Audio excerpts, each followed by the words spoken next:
ఇంతకుముందు ఎవరు మాట్లాడుతున్నప్పుడు గుర్తులేదు కానీ రాడు రాడు అమెరికా పోయిండు రానని చెప్పిందంట. రాడు రాడు అమెరికా పోయిందంటే అమెరికాకి పర్మనెంట్ గా పోలేదు, పోయింది 4 రోజులకి.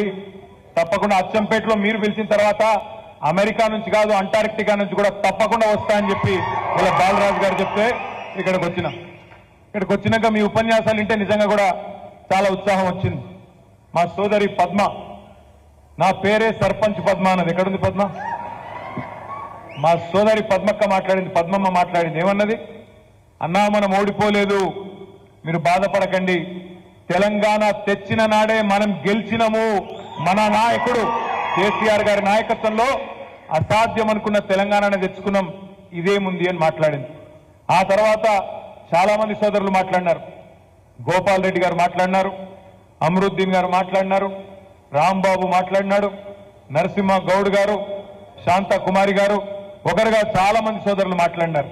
అందరు ఉపన్యాసాలు నేను జాగ్రత్తగా వింటా ఉంటే, బాలరాజన్న చెప్పింది కూడా జాగ్రత్తగా వింటా ఉంటే, బాలరాజన్న మాట్లాడుకుంటే ఏమన్నాడు? వాళ్ళు దాడులు చేస్తారు, తాటాకు చప్పుళ్లకు భయపడద్దు. నేను ఒకటే అంటున్నా, దాడులు చేస్తారు, దేంతో చేస్తారు? ఎలక్షన్లలో వాళ్ళు ఇటుకలు ఇసిరేసిండ్రు, ఇటుకలేనా రాళ్ళ? ఇటుకలు ఇసిరేసిండ్రు. మనం కూడా కొన్ని రోజులు చూస్తాం, వాళ్ళు ఇటుకతో కొడితే రాళ్లతో కొట్టే రోజులు కూడా తొందరలో ఉన్నాయి. భయపడాల్సిన అవసరం ఏం లేదు. ఏం చేస్తారు? ఎక్కువ గోర్లతో గీకుతారు, పనులతో ఉరుకుతారు, అంతే కదా. మనకు లేవా గోళ్ళు పనులు? మనకు లేదా 60 లక్షల బలగం? వాళ్ళేదో ఇయ్యాల నిన్నీయాల అధికారంలోకి వచ్చి, మన దగ్గర సామెత ఉంది, మరి మీ అచ్చంపేటలు ఉందో లేదో తెలియదు కానీ అడ్డిమారి గుడ్డిదెబ్బ అంటారు. అడ్డిమారి గుడ్డిదెబ్బ అంటారు ఇడు కూడా.